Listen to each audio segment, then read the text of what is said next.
Hello friends, welcome back to my channel. ഇന്ന് നമുക്ക് എളുപ്പത്തിൽ ഒരു മുട്ട ബിരിയാണി എങ്ങനെ തയ്യാറാക്കുന്നതെന്ന് നോക്കാം. വീഡിയോയിലേക്ക് പോകുന്നതിന് മുമ്പ് നിങ്ങൾ ഈ ചാനൽ ആദ്യമായിട്ടാണ് കാണുന്നതെങ്കിൽ സബ്സ്ക്രൈബ് ചെയ്യാൻ മറക്കരുത്. അപ്പോൾ നമുക്ക് റെസിപ്പിയിലേക്ക് പോകാം. ആദ്യം നമുക്ക് കുറച്ച് സവാള ഒന്ന് ഫ്രൈ ചെയ്തെടുക്കണം. അതിനുവേണ്ടി ഒരു പാൻ ചൂടാക്കി അതിലേക്ക് 2 ടേബിൾ സ്പൂൺ എണ്ണ ഒഴിച്ചു കൊടുക്കാം. എണ്ണ ഒന്ന് ചൂടായി വരുമ്പോൾ അതിലേക്ക് ഒരു സവാള കനം കുറച്ച് അരിഞ്ഞത് ചേർത്ത് നന്നായിട്ടൊന്ന് ഫ്രൈ ചെയ്തെടുക്കണം. നല്ലൊരു ഗോൾഡൻ ബ്രൗൺ കളറായി വരുന്നവരെ ഇതിനൊന്ന് ഫ്രൈ ചെയ്തെടുക്കാം. ഇപ്പോൾ സവാള നന്നായിട്ട് ഫ്രൈ ആയി വന്നിട്ടുണ്ട്. ഇനി ഇത് നമുക്ക് എണ്ണയിൽ നിന്ന് മാറ്റാം. ഇനി ഇതിലേക്ക് കുറച്ച് കാഷ്യൂ നട്ട്സ് ചേർത്ത് ഫ്രൈ ചെയ്തെടുക്കാം. അതിൻ്റെ കൂടെ തന്നെ കുറച്ച് ഉണക്കമുന്തിരിയും കൂടെ ചേർത്ത് കൊടുക്കുന്നുണ്ട്. ഇത് രണ്ടും കൂടി ഒരു ഗോൾഡൻ കളർ ആവുന്നവരെ ഒന്ന് ഫ്രൈ ചെയ്തെടുക്കണം. ഇതൊക്കെ ഓരോരുത്തരുടെ ഇഷ്ടത്തിനനുസരിച്ച് ചേർത്ത് കൊടുക്കാവുന്നതാണ്. ഇനി നമുക്ക് എണ്ണയിൽ നിന്ന് മാറ്റാം. ഇനി വേണ്ടത് കോഴിമുട്ട പുഴുങ്ങിയതാണ്. ഞാനിവിടെ 3 കോഴിമുട്ട പുഴുങ്ങിയെടുത്തിട്ടുണ്ട്. അത് ഇതുപോലെ ഒന്ന് വരഞ്ഞു കൊടുക്കണം. കത്തി കൊണ്ട് ഇതുപോലെ ഒന്ന് വരഞ്ഞതിന് ശേഷം നമുക്കിതിനൊന്ന് ഫ്രൈ ചെയ്തെടുക്കാം. ഈ സെയിം പാനിലേക്ക് തന്നെ ഈ മുട്ട ചേർത്ത് കൊടുക്കാം. ഇതിൻ്റെ കൂടെ 1/4 ടീസ്പൂൺ മഞ്ഞൾപ്പൊടിയും 1/2 ടീസ്പൂൺ മുളക് പൊടിയും കൂടെ ചേർത്ത് കൊടുക്കാം. എന്നിട്ട് നന്നായിട്ടൊന്ന് മിക്സ് ചെയ്തെടുക്കാം. ആവശ്യത്തിനുള്ള ഉപ്പും കൂടി ചേർത്ത് കൊടുക്കണം. കുറച്ച് സമയം ഇതിനൊന്ന് ഫ്രൈ ചെയ്തെടുക്കാം.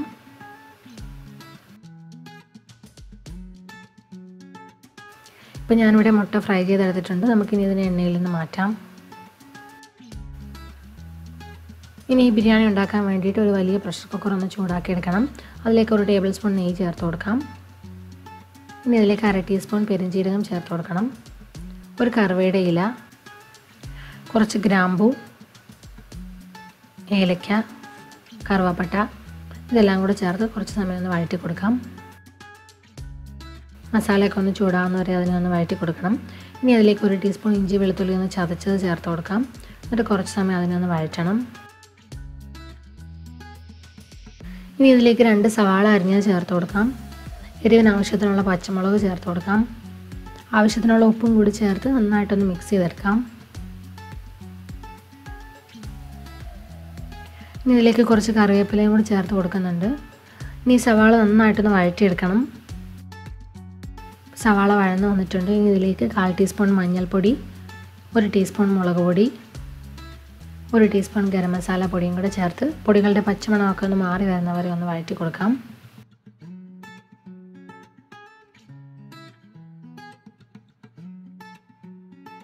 ഇനി ഇതിലേക്കൊരു വലിയ തക്കാളി അരിഞ്ഞത് ചേർത്ത് നന്നായിട്ടൊന്ന് വഴറ്റിയെടുക്കണം.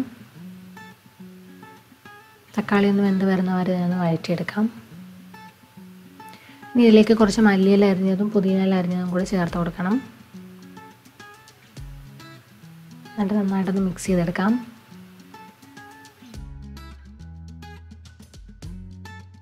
ഇനി ഇതിലേക്ക് 3 ടേബിൾ സ്പൂൺ തൈര് ചേർത്ത് കൊടുക്കാം. ഫോർക്ക് കൊണ്ടോ സ്പൂൺ കൊണ്ടോ ഇതുപോലെ ഒന്ന് ബീറ്റ് ചെയ്തെടുത്തതിന് ശേഷം കുക്കറിലേക്ക് ചേർത്ത് കൊടുക്കാം. ഇതെല്ലാം കൂടി നന്നായിട്ടൊന്ന് മിക്സ് ചെയ്തെടുക്കാം.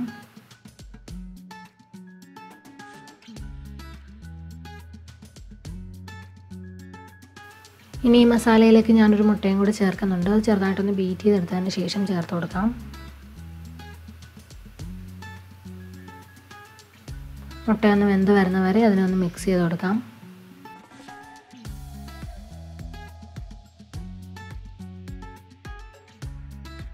ഇനി ഇതിലേക്ക് നമുക്ക് അരി ചേർത്ത് കൊടുക്കാം. ഞാനിവിടെ 2 കപ്പ് ബസ്മതി അരിയാണ് എടുത്തിട്ടുള്ളത്. അത് കഴുകി ഊറ്റിയെടുത്താണ്. അതും കൂടി ഇതിലേക്ക് ചേർത്ത് കൊടുക്കണം. അരി ചേർത്ത് നന്നായിട്ടൊന്ന് മിക്സ് ചെയ്തെടുക്കണം.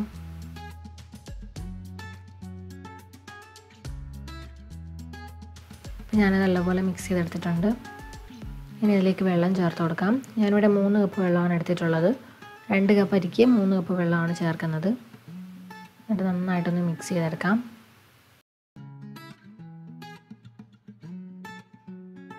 ഉപ്പ് നോക്കിയിട്ട് ആവശ്യമെങ്കിൽ കുറച്ച് ഉപ്പും കൂടി ചേർത്ത് കൊടുക്കാം.